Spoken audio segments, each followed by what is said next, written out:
You ask Tiger to solve. This deals with linear equations with one unknown. The final result is d equals -9/5. Let's solve it step by step. Simplify the expression.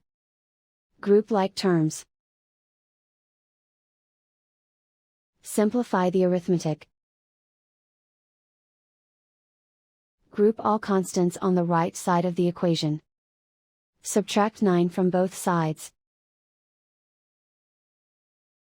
Simplify the arithmetic.